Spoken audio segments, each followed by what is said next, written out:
Hi students, welcome to the YouTube channel of Eclipse Technosis. In this video, I will explain about the basic database concepts. Database is important nowadays for every industries, organization and enterprise. Based on the CMS class 12 syllabus, the first term is the data. What is the data? Data is raw facts and figure which are useful to an organization. We cannot take decisions on the basis of data. Data is always meaningless. Data is useful for every organization and it is a raw fact and figure, and data हमेशा meaningless होता है. Then next term is the information. Well processed data is called information.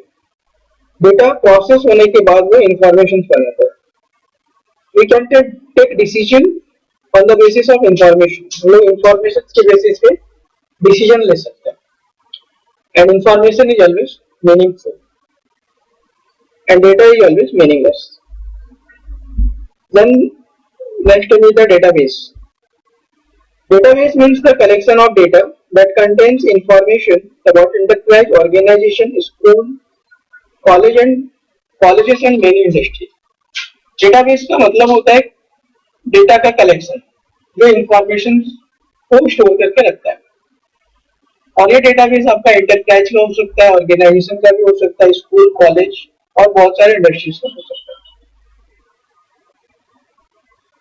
Then after that, database system. A database system is basically a computer-based record-keeping system that helps to reduce data redundancy, data inconsistency, and facility of data sharing, data standardization, and data security.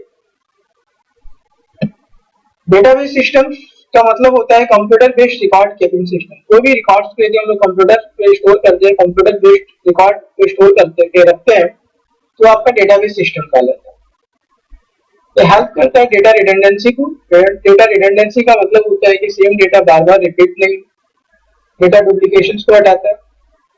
Data inconsistency को solve करता है and ये data sharing का facility देता है. Data sharing मतलब data share हो सकता है from one computer to another computer through the internet. Data standardization and data security. Data को एक पर्टिकुलर फॉर्मेट देता है, स्टोर करने के लिए एक स्टैंडर्ड फॉर्मेट देता है. टेबल का फॉर्मेट में डेटा स्टोर होता है जिसमें रो एंड कॉलम्स होता है. और डेटा सिक्योरिटी रहता है, डेटा सिक्योर रहता है. डेटा सिक्योर मतलब जिसको परमिशन है वही डेटा एक्सेस कर पाएगा. Authorised person, unauthorised person data access नहीं कर पाएगा. Now, next point, DBMS. As you know that the full form of DBMS, Database Management System, and the full form of RDBMS, Relational Database Management System. So DBMS basically a computer-based record-keeping system. RDBMS is also the computer-based record-keeping system, but RDBMS has the more facility as compared to the DBMS.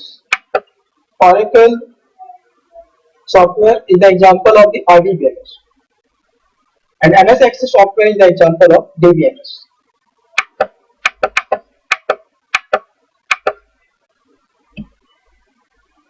Next question: what is database system? What its need? A database system is basically a computer-based record-keeping system. किसी भी records को यदि हम लोग computers में store करते हैं वो डेटाबेस सिस्टम कहलाता है.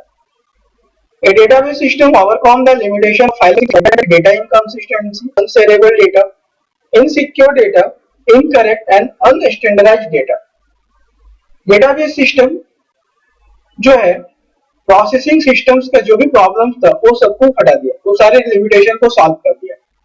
प्रोसेसिंग सिस्टम का क्या क्या लिमिटेशन था? Data redundancy, data inconsistency, unshareable data, insecure data, incorrect and unstandardized data. ये सारा प्रॉब्लम सॉल्व हो गया डेटाबेस सिस्टम्स के द्वारा. What the advantage of database system? Database systems के फॉलोइंग एडवांटेज है।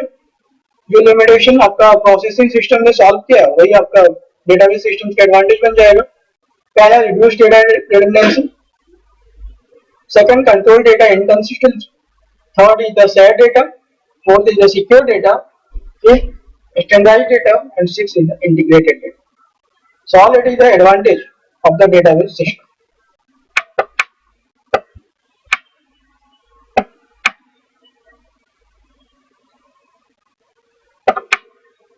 Now come on the next question. How many types of users work on database system? database systems पर कितने प्रकार के users काम करते हैं? There are three types of users works on the database system. database systems पर basically तीन प्रकार के यूजर्स काम करते हैं। And user, application system analyst and physical storage system analyst. And user वैसा पर्सन है जिसके पास कंप्यूटर ट्रेंड पर्सन नहीं होते, कंप्यूटर्स का नॉलेज नहीं होता, लेकिन वो डेटाबेस को यूज करता है। एग्जाम्पल, किसी भी पर्सन जो अकाउंट खुलता है बैंक में तो उसकी इंफॉर्मेशन डेटाबेस में रहता है, बट उस पर्सन को डेटाबेस का नॉलेज नहीं रहता है। So for example is given trend details, account details, customer. Application system analyst वो यूजर्स है, वो पर्सन है इनके पास डेटाबेस का लॉजिकल नॉलेज रहता है, जो डेटाबेस को इम्प्लीमेंट करते हैं, डेटाबेस को बनाते हैं, डेवलप करते हैं, उसका कोडिंग लिखते हैं, वो आपका एप्लीकेशन सिस्टम एनालिस्ट के अंदर आता है। और तीसरा, फिजिकल स्टोरेज सिस्टम एनालिस्ट, वो पर्सन है जिनको डेटाबेस इंस्टॉलेशंस का नॉलेज होता है, हार्डवेयर फिजिकल इंप्लीमेंटेशन का नॉलेज होता है कि डेटाबेस के लिए कितना रैम चाहिए, हार्ड डिस्क का साइज कितना होगा।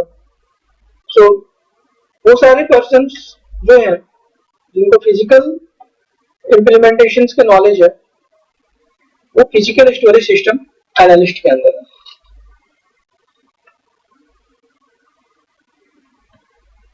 Then the next question, what are various level of data abstraction in database system? database systems में data abstractions के कितने लेवल है?